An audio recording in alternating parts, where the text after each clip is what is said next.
All right, welcome to Algebraic Structures, also known as abstract algebra or modern algebra. I've already mentioned this, but I'm so glad you're here so early in the morning. Again, I couldn't avoid this, 7:40 in the morning. It's really tough, I know, but hopefully we'll do our best. Future students, that you might be glad to know that you might not have to be here at 7:40 in the morning. So we'll deal it best we can.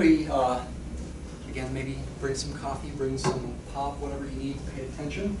I'm going to start by going through the syllabus pretty quickly. I'm only going to highlight a few things. You are expected to read through the syllabus and know things on the syllabus. We are going to have typically quizzes every day. We won't today. Partially because it might help us stay awake. Maybe. Break up the long class period from 7:40 to 8:50. I know that's long for a math class too, 70 minutes total. So typically, we'll probably break the lecture into two parts, and I do have lecture 1A and 1B listed here.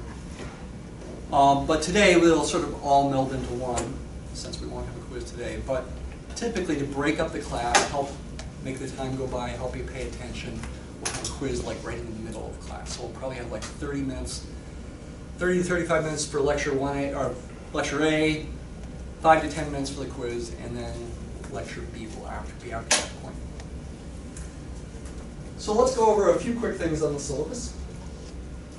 The first quiz on Friday could involve some questions about the syllabus.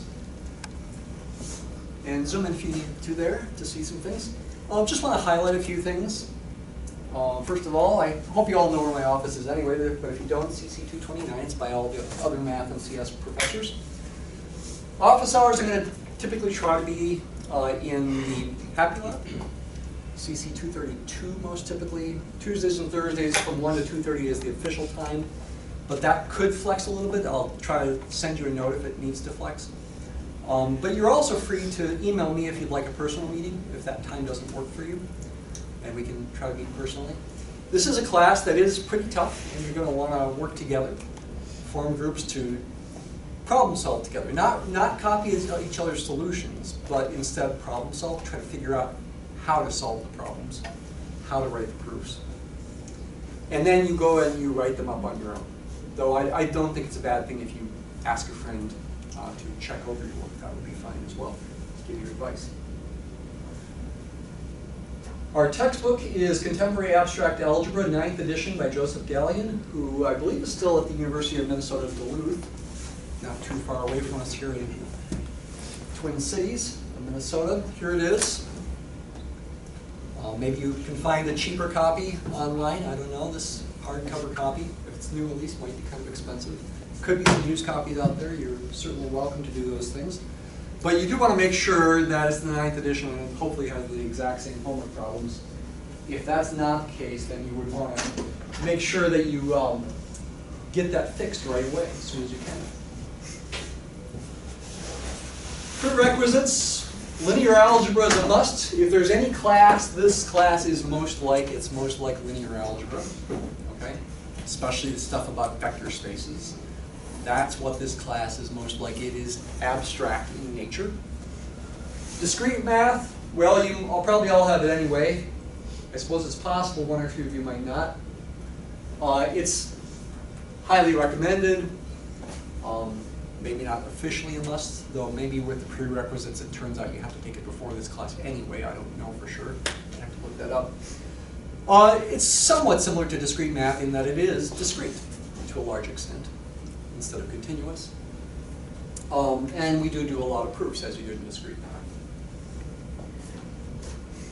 Deadlines, you're expected to be here. Deadlines are only in extraordinary circumstances. You get an extension on something, so make sure you communicate with me. If you live off campus, if we do have a day where there's some snow, you should plan ahead. But certainly if you do get stuck in a big traffic jam that doesn't move, that can be a situation for an extension. Let's look over the grades distribution here. Again, we do have quizzes that are going to correspond to 10% of the grade total. I will drop your 3 lowest quiz scores and your 3 lowest homework scores. The other thing to notice is that the final exam is Tuesday, May 22nd from 8 to 10:30 would be in this room. We do have a late final exam week this year, maybe even later than ordinary, although I think it was maybe late last year too.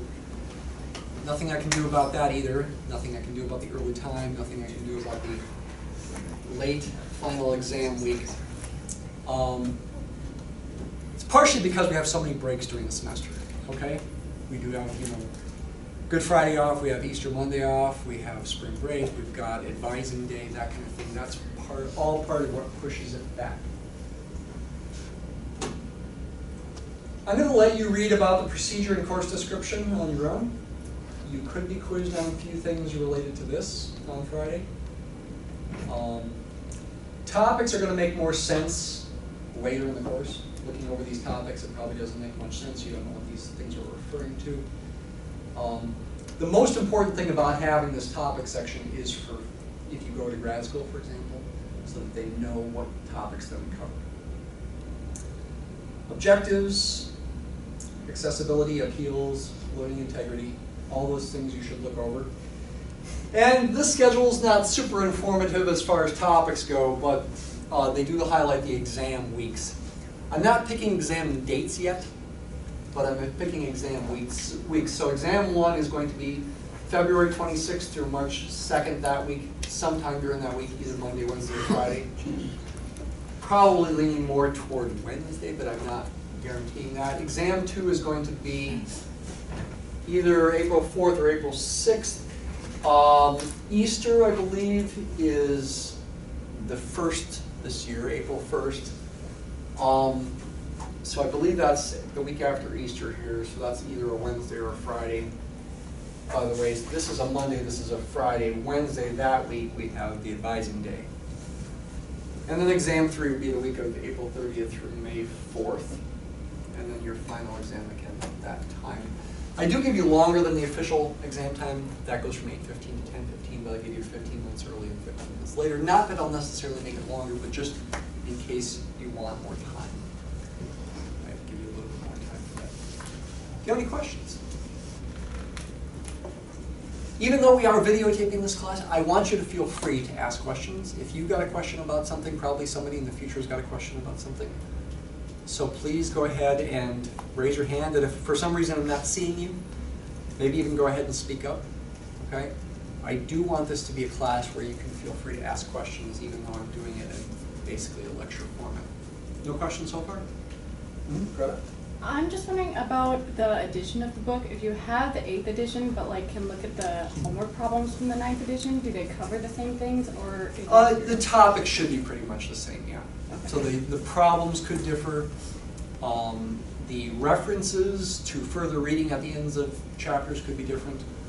But probably the basic reading is pretty much the same, okay? Though you can look quickly to see if you see any big differences, okay? But yeah, you do want to make sure the problems are the same. And borrow the problems from somebody else if you want to stay with that 8th edition.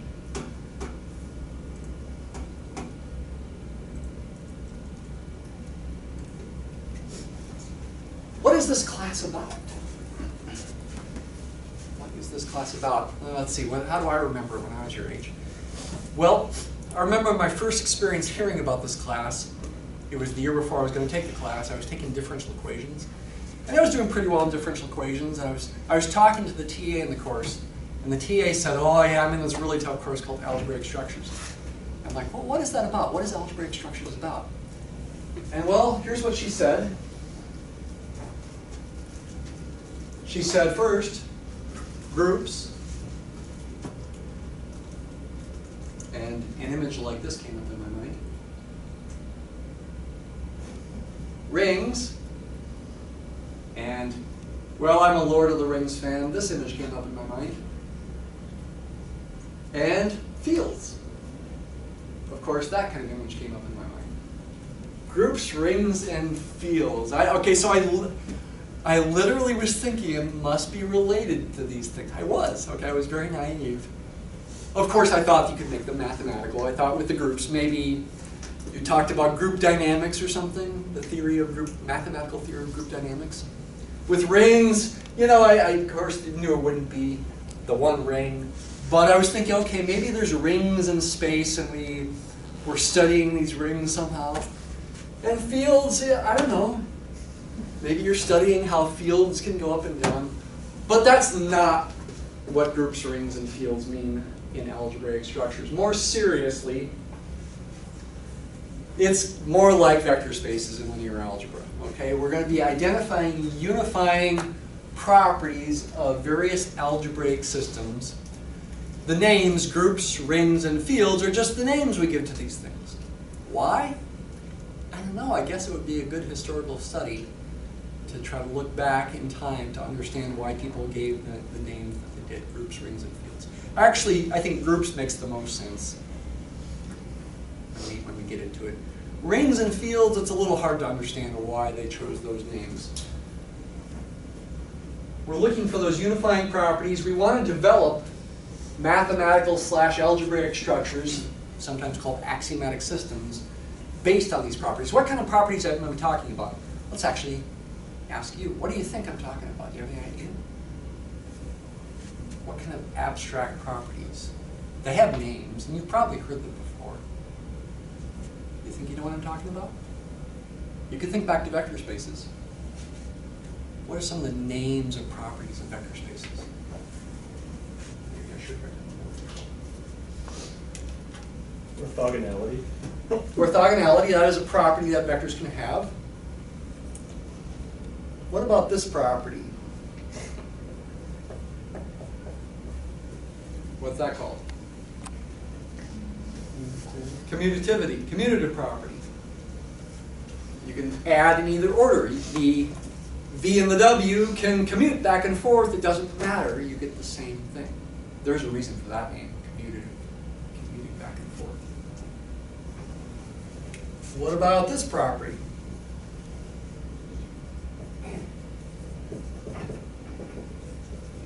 What would you call that property?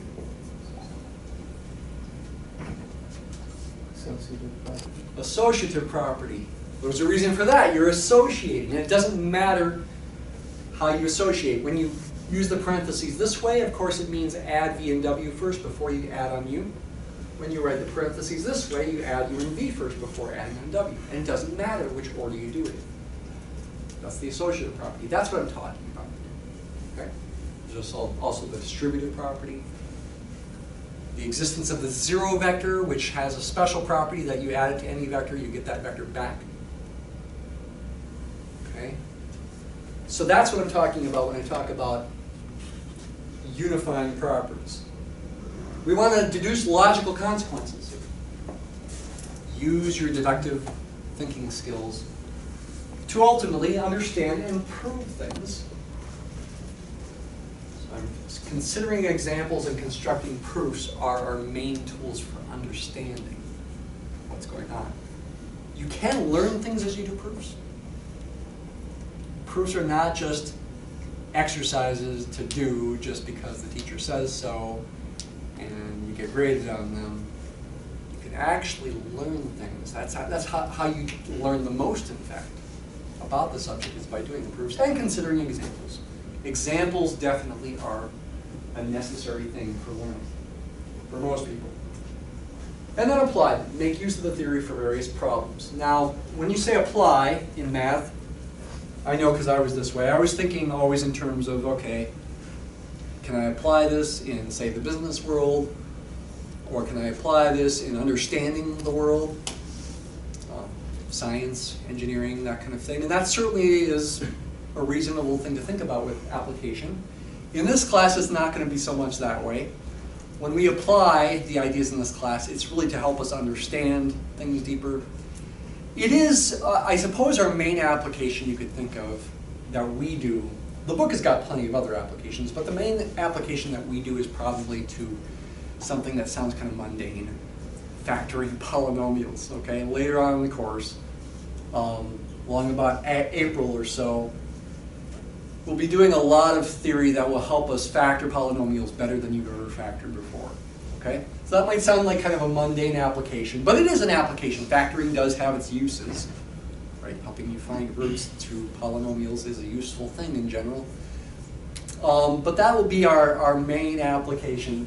The book, however, has got plenty of real-life applications that are alluded to. And if you've skimmed over chapter 0, you should have seen some of those applications.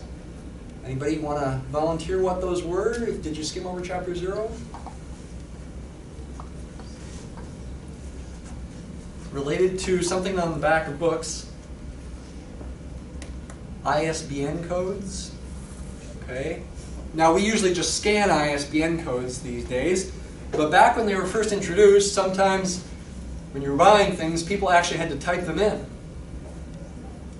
But people make mistakes when they type things in. What happens if they make a mistake?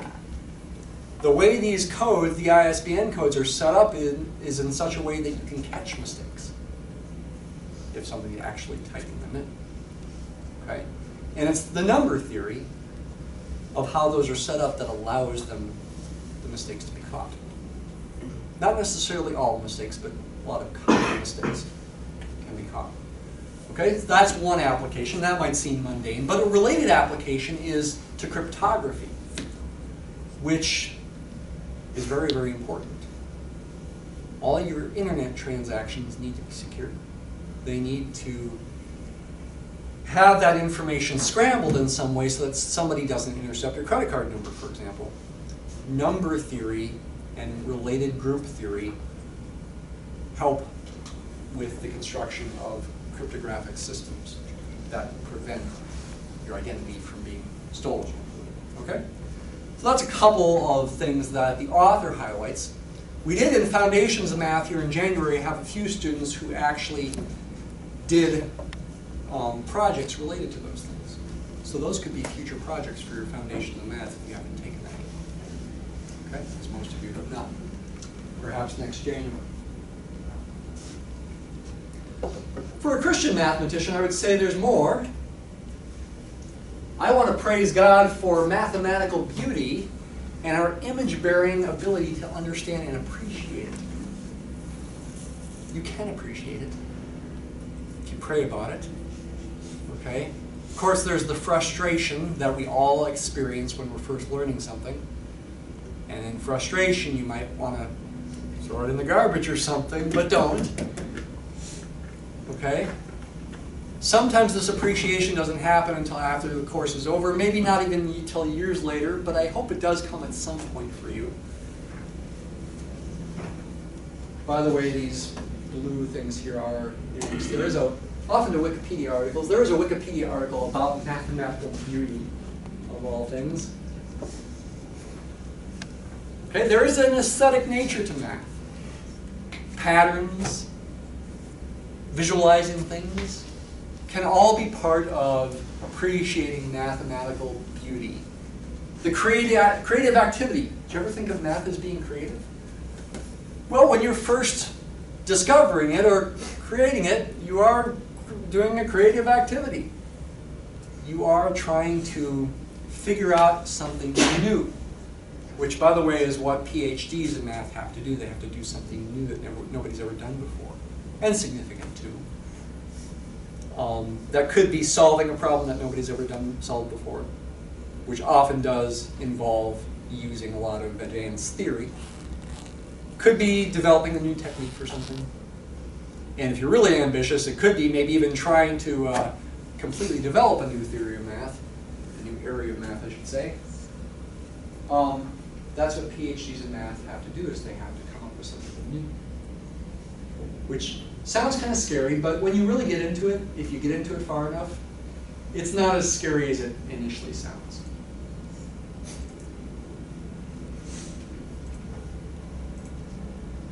Just where that slide go.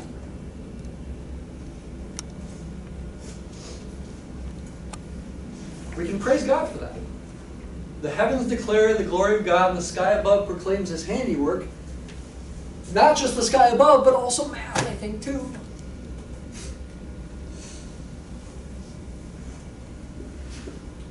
Whatever is true, whatever is honorable, whatever is just, whatever is pure, whatever is lovely, whatever is commendable, if there's any excellence, if there's anything worthy of praise, that should be worthy, not worth.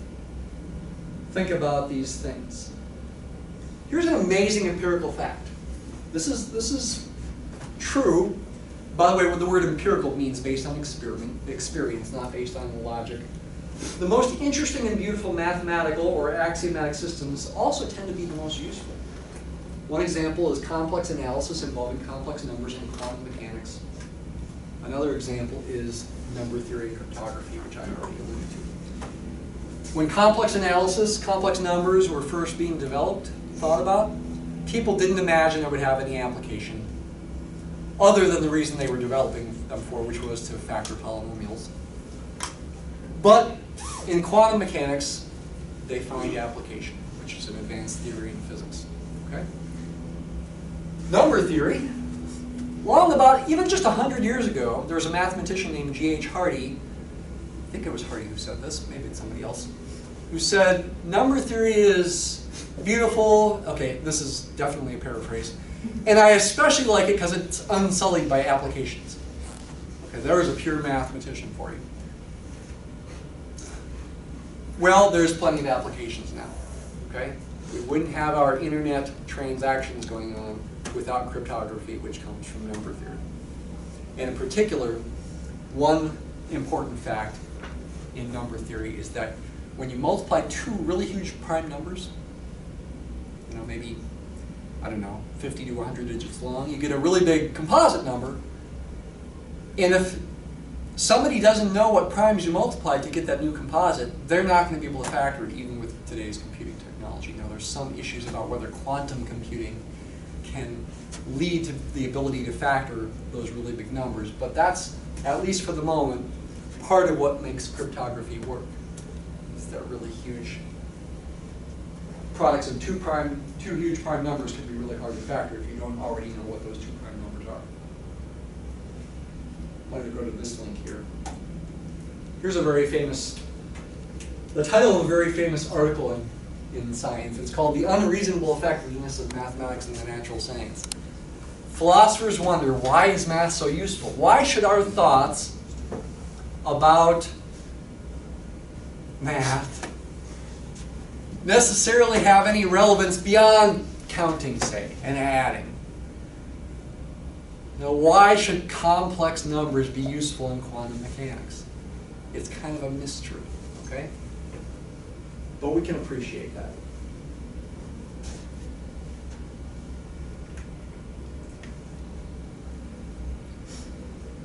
Here's a diagram you're going to appreciate if you go to grad school.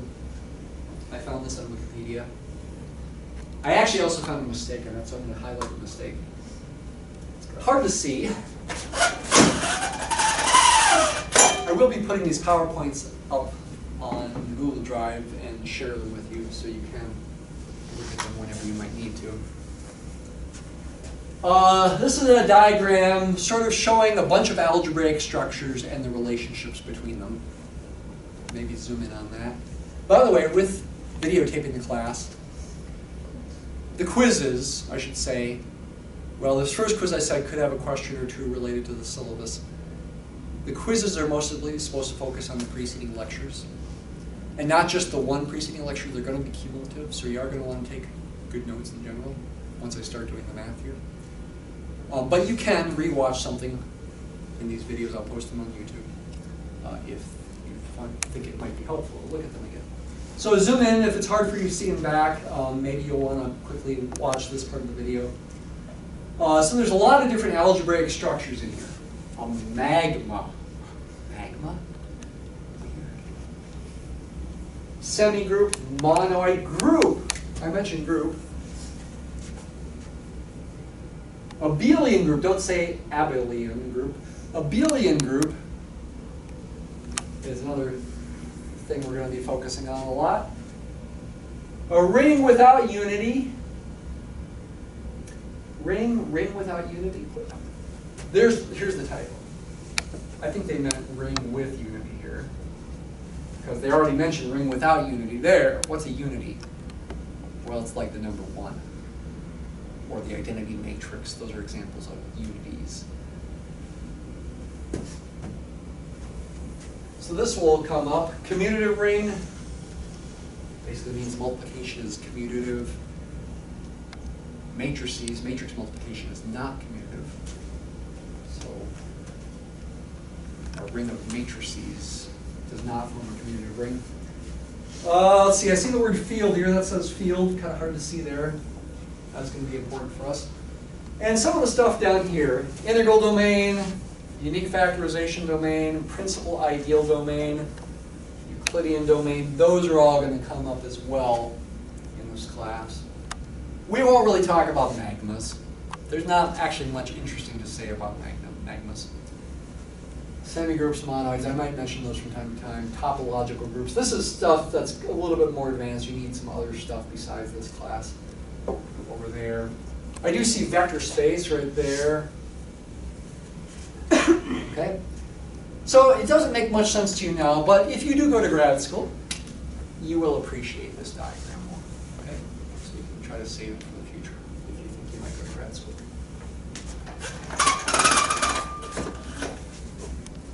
Showing the relationship between these different algebraic structures.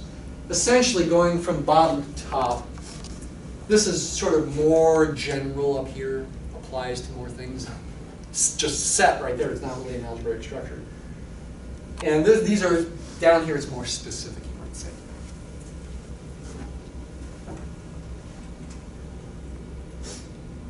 All right, we're about to do math now. Okay, so you may want to take some notes here. It's always good to start simple. Start with things you know and then try to generalize. So by starting simple, what do I mean? I mean, well, like, for example, what are the algebraic properties of the natural numbers? This fancy n, which by hand I'll write like that, which is a little different than the typesetting. They put the double things through the middle, but I tend to write it like that by hand. So this is a set. The set is typically called the set of natural numbers, and that's why we're calling it n. It's the counting numbers, not including 0. 1, 2, 3, 4, 5, 6, etc. So what are some basic properties of this? Well, first of all, it's an infinite set. Secondly, if you think about it, would know there are operations you can do on this set. What properties does it have, for example, under the binary operation of addition?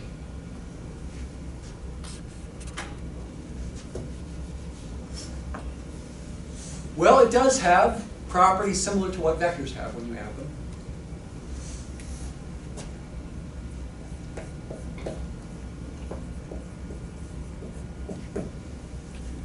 Binary operation, by the way, basically means you're taking two things and combining them to get a new thing.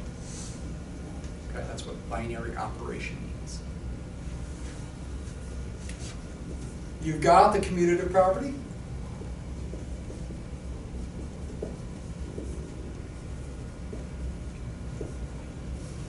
You could write m plus n equals n plus m for all natural numbers, m and n. Upside down A means for all. We will use a lot of shorthand symbols in here. Partially because it just makes the writing faster. Partially because I just enjoy doing it. It's fun to make upside down A's. Especially if you're writing your paper and your friend who doesn't know much math comes by and says, "What in the world is that?" Right? So that means for all, or you can show your parents. As far as writing proofs goes, you should write your proofs in sentences. There are going to be 2 proofs due on Friday. In addition, those are going to be the graded ones. In addition to some completion problems, which you should also do, but typically are a little bit more calculation focused, maybe some proofs. I did put a solution key for the completion problems that includes more than just what's assigned on Friday up on Moodle. You'll see underneath the list of problems to work on for Friday. But in doing proofs, you should write sentences, but you can abbreviate, okay? You can use that abbreviation, for example, for all. Another fun abbreviation is a backwards E for there exists.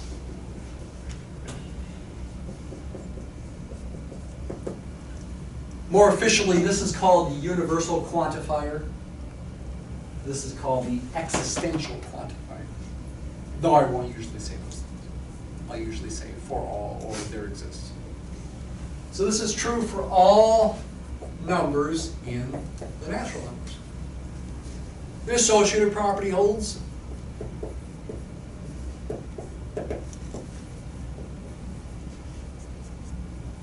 Should I use an O? Probably I should avoid using an O. I'll use a P. Because you might think the O is a 0.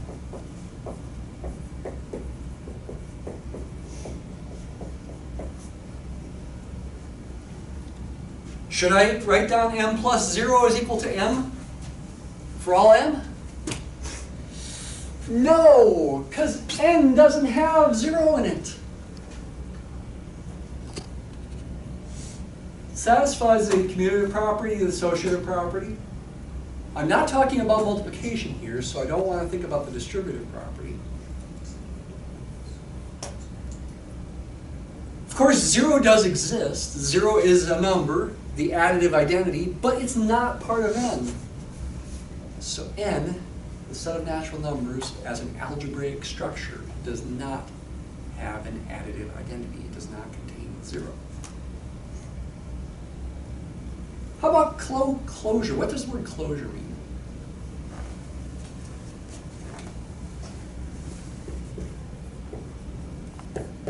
We should have talked about that in linear algebra. Remember what closure means? You say a vector space is closed under vector addition. What does that mean? You add two vectors, what happens? You get another vector in that space? Yeah, you get another vector in that space. And that's especially important for subspaces. You remember subspaces? Geometrically, thinking of your vector space, for example, as being three-dimensional space.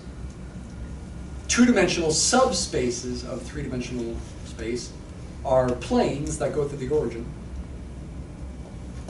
And when you add two vectors in a plane, you get another vector in that same plane. Closure. You could write m plus n is a natural number for all m and n that are natural numbers. Actually, anytime I use the word binary operation on the set, that actually automatically means it's closed. For that operation. So sometimes it does take proof to show that the operation is closed. How about under multiplication? Can I write similar things? Except with a dot instead of a plus. Yep. M times n equals n times m for all natural numbers. M times n times p with the m times n done first does equal, did I forget my equal sign there before? I guess I just erased it. Equals m times n times p with the n times p in parentheses, so you do that first. That's true as well. By the way, we aren't proving these things. We are taking them as known in this case. You can assume you know everything there is to know, algebraically speaking, about the natural numbers, about the integers, about the rationals, about the reals. We are going to make that assumption. So we're not completely proving things from scratch in this class, at least for examples like this. Okay? And there is closure. M times n is a natural number for any two given natural numbers. And in particular, you never get a product of 0, and you never get a negative product. And again, for emphasis, when I say binary operation, when you use those words, you really automatically mean it's closed into the operation. How you doing? Paying attention? Having fun yet? Smile. I know this part is not the most exciting stuff, but I think it does get better. Under the operation of subtraction. Notice I did not put the word binary in there. If I just say operation, is it possible closure, for example, does not hold? Yes, that is possible. I mean, technically it's still a binary operation. You're still combining two things to get a new thing. But of course, 7 minus 11 is -4, which is not a natural number. By the way, this funny looking E means is an element of. If I put a slash through it, it means it's not an element of. Technically, you might say binary operations still include just combining two numbers to get a new number. But again, in our textbook, I'm doing this because our textbook does this. When you say binary operation, you automatically mean closure. So this operation, as an operation on natural numbers, is not closed for the set of natural numbers. Though it is closed for the set of integers when you include 0 and negative numbers. Negative whole numbers. And what if we do include 0? Take the union of the naturals with 0. Do we get any new properties? Well, yes, you get one new property. You get, under addition, you get a 0. You get an additive identity. 0 plus any number in the set is that same number. 0 plus 5 is 5. 0 plus 27 is 27. 0 plus 0 is 0. 0 is the additive identity.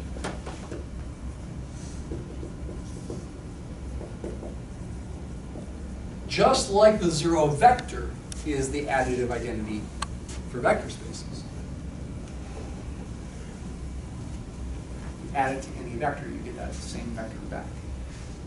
We are missing, though, even when we include 0, another property that might be nice to have that we had for vector spaces.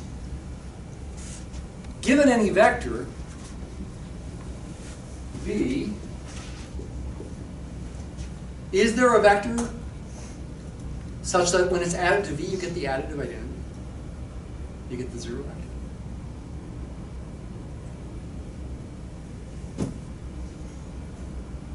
How would I write it? There is. What's the typical notation for it? Negative v, yeah. It's an additive inverse of v, and really additive inverses are what help define subtraction. And yes, you can write this as v minus v, which is the 0 vector. By the way, of course, for particular vector spaces, you might want to say what, if v is something, then what is negative v? If you're talking about, say, column vectors with 2 entries, if v is 2, 3, then minus v has entries -2, -3. And the 0 vector has all entries in 0 if you're talking about that particular vector space. But when you're talking abstractly, you just write -v. Even when we add 0, we don't have any additive inverses except for 0 itself. 0 is its own additive inverse. But, what's the additive inverse of 3? It would be -3, but -3 is not part of the set. So this set under addition it's got an identity, but not additive inverses.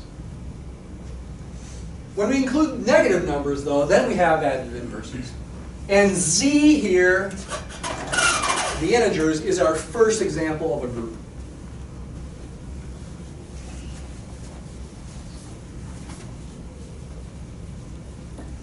Z, by the way, this is the set of integers. It stands for, it's a German word. Zahlen is how you say that. Don't say Zahlen, say Zahlen. It's basically a word that means number. They also use the word numer, I think. But Zahlen is also a word that means number. That is the standard symbol used for the integers, which includes The positive counting numbers, the naturals, it includes 0 and it includes the negative counting numbers, the additive inverses of the originals. This is a group. This is our first example of a group under addition in this case. The operation, the binary operation for this group is addition. Groups have their sets with a binary operation, so that automatically means, for our author at least, that it's closed under the operation. I'll try to re-emphasize that every time. That binary operations mean it's closed. You add any two integers, you're going to get another integer. Satisfies the so closure associative property. The existence of an additive inverse, in this case 0. And every element has an additive, I meant to say additive identity, 0. Every element has an additive inverse. The additive inverse of 7 is negative 7. The additive inverse of negative 25 is positive 25. Right? The additive inverse of negative v is v. You can use that kind of notation.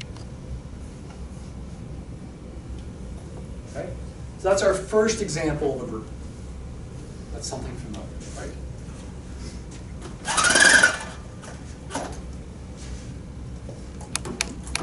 I think I better go over the next slide quickly for the sake of time.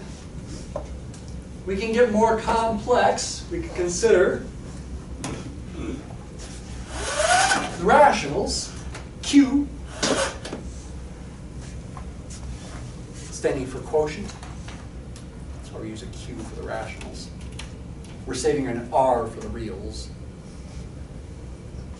Set of all fractions, A over B, where A and B are both integers, and B is not 0, don't divide by 0.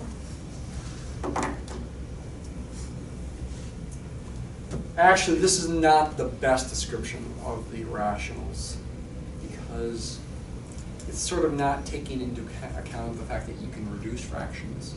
So like, 4/6 is the same as 2/3. They are equivalent to each other and rarely represent the same rational number. So this is really not the best way to think about the rationals because of that fact. But I think we're not going to worry about that. Under addition, you add two rational numbers, you get an irrational number. So it's closed, right? You get a common denominator when you add them. It does satisfy the associative property still under addition. It still has an additive identity. 0 is a rational number. So that's 3 things so far. And every rational number has an additive inverse. Q, the rationals, is a group under addition. So is the set of reals under addition. What are the real numbers? Well, they're all the numbers you're used to. You might say all possible decimals. That's not a precise definition. Including decimals that go on forever, either with a repeating pattern or not. So it includes irrational numbers when we do not have a repeating pattern. You can define addition on the real number system in such a way that it's a group. Closure, associativity, additive identity is 0 still. Additive inverses. The additive inverse of pi is negative pi.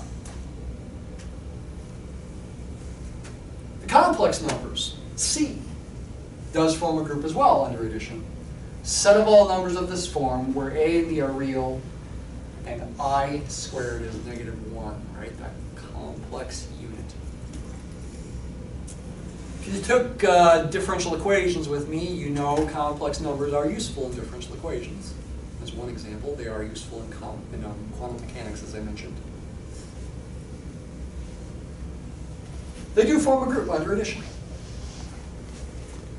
Okay? Once again, closure, associativity, additive identity, which would be 0. 0 plus 0i is 0. And additive inverses. Of course, you add complex numbers. I hope you've learned this before. Like 4 plus 3i added to -7 plus 2i. You add two complex numbers by adding their real parts that are not next to the I, and then putting plus I times the sum of their imaginary parts, the numbers that are right next to the I. So the sum of these is -3 plus 5i. Forms a group.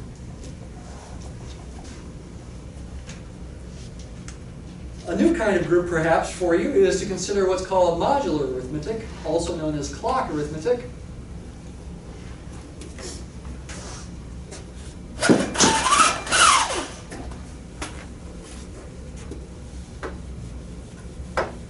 Thinking about your everyday experience, thinking about time. You know, what time is it here shortly? Well, it's about 8:30 right now. If it were, say, 9 o'clock, and you say, what time is it 5 hours from now? You don't know. Okay, it's 2 o'clock 5 hours from 9 o'clock. What did you do there? You took 9 and added 5 hours. 1, 2, 3, 4, 5 to bring you to 2. So 9 plus 5 equals 2. Huh? Yeah, in clock arithmetic. 9 plus 5 equals 2. 8 plus 17 equals what? Well, there's a trick you can do. Do 8 plus 12 first to get you back to 8, and then add on 5 more to get you to 1. 8 plus 12 would equal 1.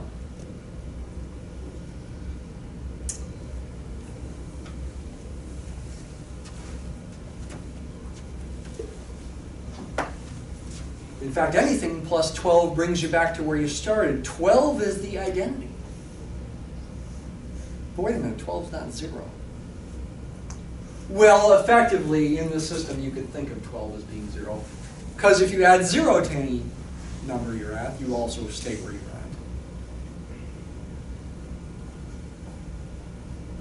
at. Every number has an additive inverse, too. What's the additive inverse of 8? What added to 8 will bring you to the identity? -8. -8 does. Also, 4. 1, 2, 3, 4 brings you to 12, which is the same as 0.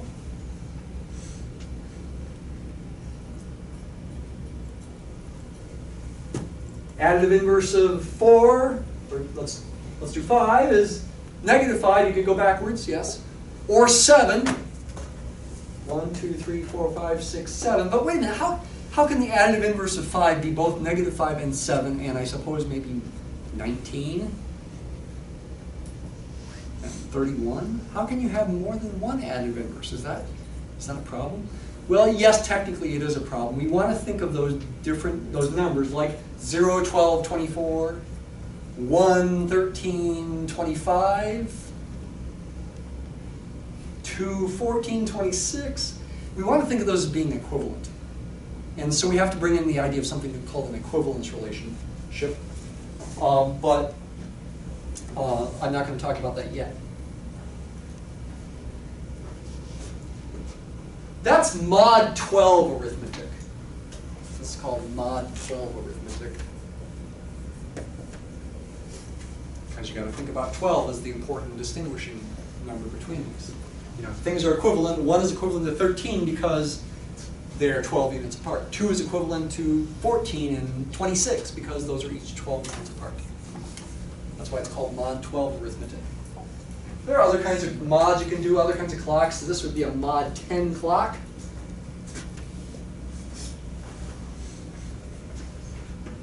This would be a mod 7 clock.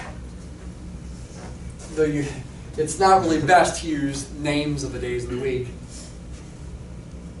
Because what does it mean to add Tuesday to Thursday?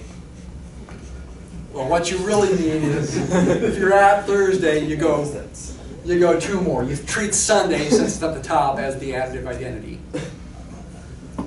So it would be better to use numbers here, but you get the idea. And I made my own little clock here too. There's a mod 2 clock. 0 and 1.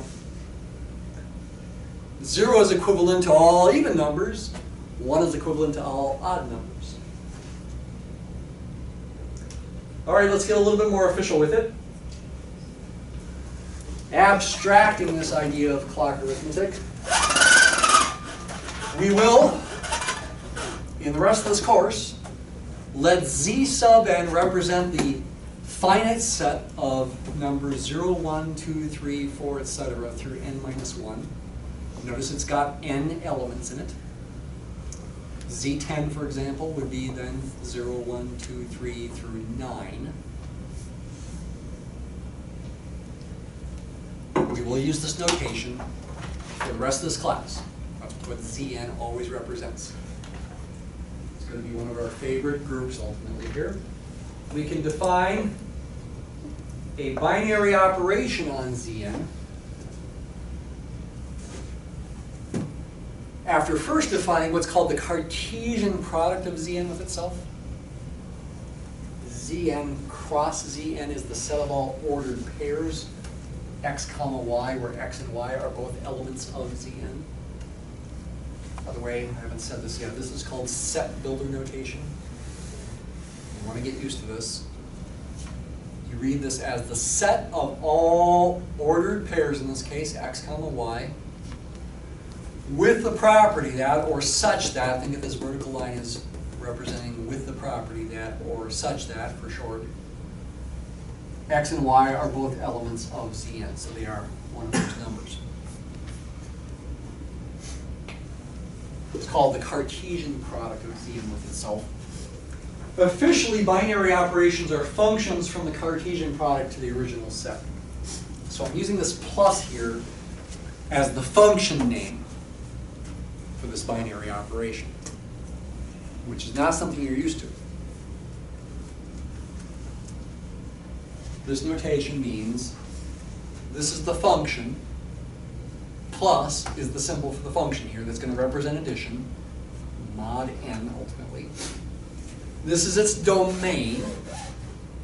Inputs for this function are ordered pairs of elements from the set. This is its, I'm going to call this a codomain, which is consistent with your linear algebra book, but not consistent with this book, although actually in earlier editions it was. I'm going to call this the codomain. This is a function here that I'm labeling with the symbol plus because it's going to represent addition. This is the domain of the function, the set of all the inputs. This I will call the codomain. Some people call it range instead, but I'm going to leave the word range for something else. Actually, I'm going to mostly avoid the word range. Instead, I'll use the word image. I like avoiding the word range, except to say in pre-calculus courses. That's the set of all inputs. This is not necessarily the set of all possible outputs in general. It's just the target space. It's the set where the outputs live, so to speak. The outputs are elements of this set, though you don't necessarily, in general, have all those elements as possible outputs. The function is not necessarily onto, but this one is. And what does plus do? Well, it adds numbers in Zn mod n. Technically speaking, I am abusing notation here. I'm using this plus symbol in two different ways, both as a function name and in the ordinary way. Abusing notation, okay? The main thing with abusive notation is just not to let it bother you. Just get used to it. Okay, it's okay. Don't worry about it too much. Probably if I was going to try to avoid abusing notation, I'd use a different symbol here for the function name. Maybe I'd call it f sub plus or something like that. What does mod n mean? It means find out what x plus y is equivalent to mod n, meaning Find the remainder when x plus y is divided by n. That's what mod n ultimately really means.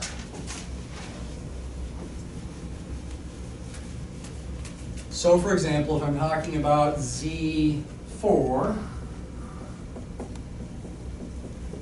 which consists of those 4 elements, those 4 numbers, 0, 1, 2, and 3, not 4, though 4 is equivalent to 0 in a sense.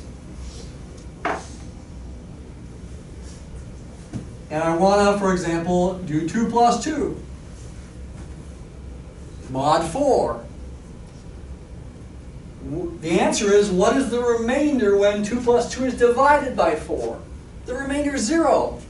2 plus 2 equals 0. Mod 4. And you can go home and tell your parents, guess what I learned in math today? 2 plus 2 equals 0. Well, you should add the caveat, mod 4. 3 plus 2 is 5. But what is 5 mod 4? What's the remainder when you divide 5 by 4? The remainder is 1 mod 4. 3 plus 3, 6. Divide 6 by 4, you get a remainder of 2. This is 2 mod 4.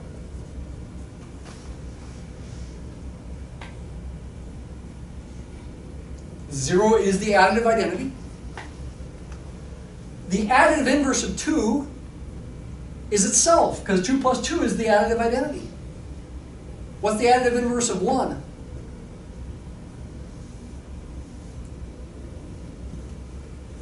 Which of these can you add to 1 to get 0?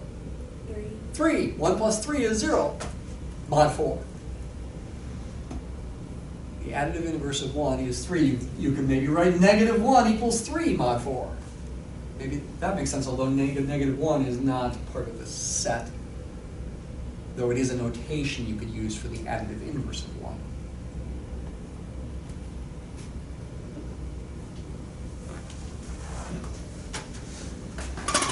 Please stop me if you got questions, okay? Again, feel free to stop me. Got about 10 minutes left here. You know, I have goals as far as how far we want to get, but I don't want those goals to override your understanding. So, you know, we can flex as far as how fast we go to a certain degree. So if you feel confused, I do want you to stop me and ask me to re-explain something. Okay? Probably I will generally have more slides than I can get to. I think that's the case here. I think we're going to finish up talking about sets and functions fairly quickly. There's an idea of equivalence relations at the end of this set of slides. I'm going to go fairly fast through this so we can get through the idea of sets and functions. Technically speaking, this is stuff you probably have seen before. We're going to take the point of view of what's called naive set theory, and that's got its own Wikipedia page, as that link indicates. What in the world is naive set theory? Well, basically, it's not a very good set theory.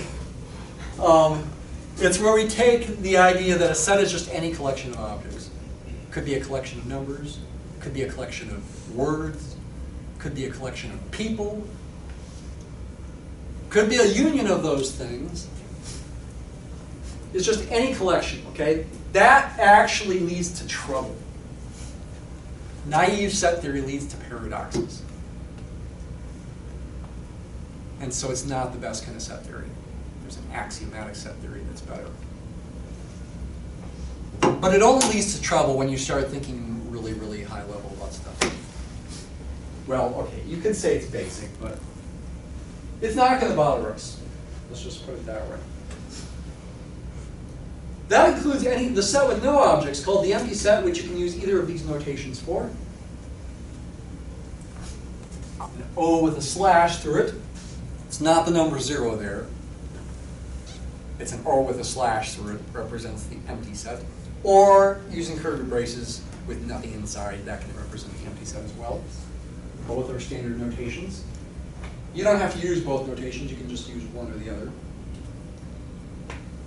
We say A is a subset of B if every element of A is an element of B.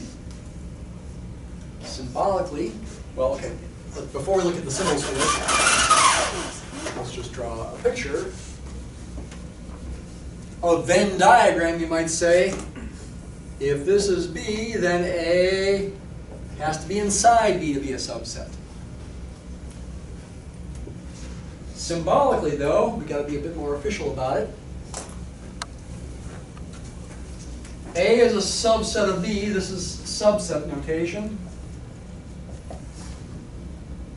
Actually, more officially, you should say subset or equal to, perhaps, though just the word subset means it could be equal. You will see some people just putting this instead for short. This is technically better because it allows for the equality. Though when people use this, they sometimes still mean you could allow for equality. Arrow pointing both ways essentially means if and only if.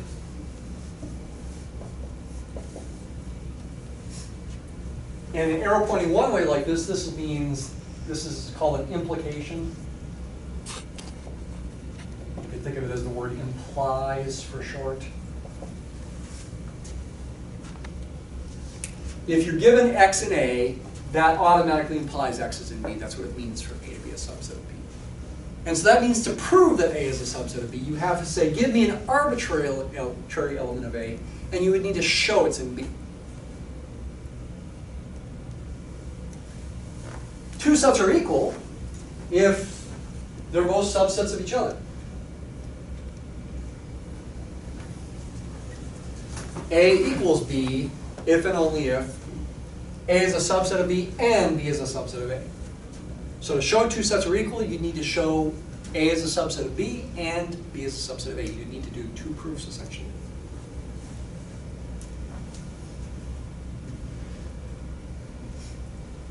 Here's something important to note. For any set A, it is vacuously true that the empty set is a subset of that given set.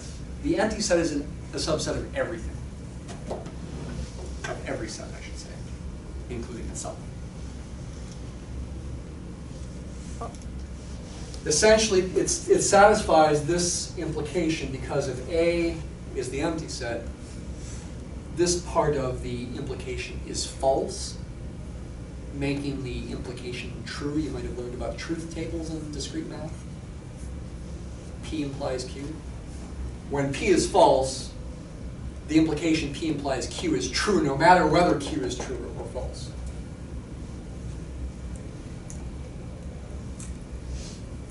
Kind of a weird thing, but just know the empty set is a subset of every set.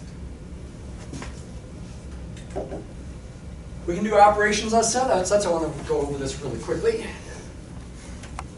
I do want to get to briefly talking about functions. Operations, what I mean is union, intersection, and complement. Let me just show you the whole page here.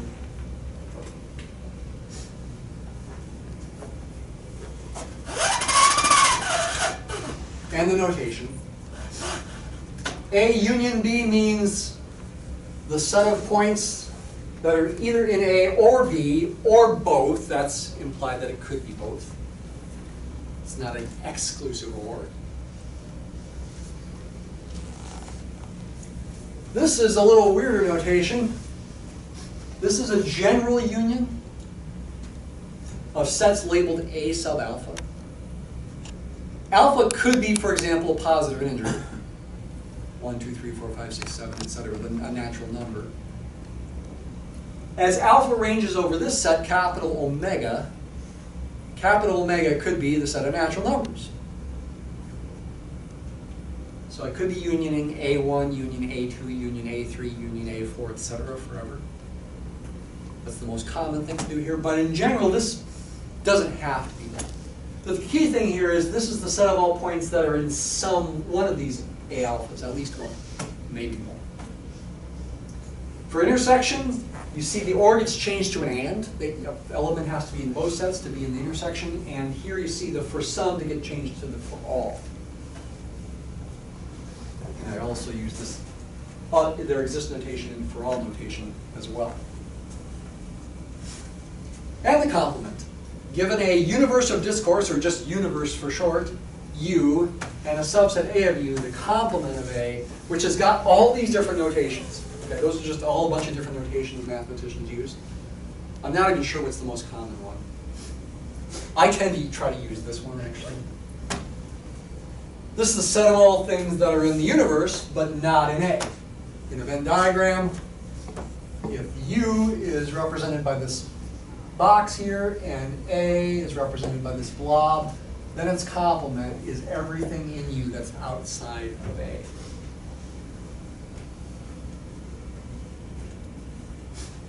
Almost out of time. Let me just spend 1 minute talking about functions as quickly as I can. That's a lot. That's probably more than you can write 1 minute. So maybe you should just listen right after class. We're going to take an informal approach to functions that you learned in pre-calculus. A function is a rule of assignment that takes elements of some domain and maps them to elements of some codomain. This is the domain A, this is the codomain, in such a way that it's a unique mapping. F of A equals a unique thing in B. Set of all possible outputs is called the image or range. I will almost always use the word image. Is denoted by this. That's not necessarily all of B. If it is all of B, then it's onto. It's an onto function. F of A equals B. These are sets, not elements. A more official name for onto is surjective. There's also a definition of one-to-one that you've seen before, also called injective. And if it's both one-to-one and onto, it's called a bijection and is also invertible. It's got an inverse function. These are all things you should have learned in the past, discrete math, maybe even pre-calculus. Of course, that doesn't mean you remember them real well. Your graded problems, at least one of them, does involve thinking about the inverse function of another function and defining it. I do give you a hint about that on the rule. Okay? So again, be prepared on Friday to take a quiz on 1 or 2 questions on the syllabus and probably 3 or 4 questions on today's lecture. I might give you a little bit more guidance on what to expect in the quiz. I might not. I'm not sure.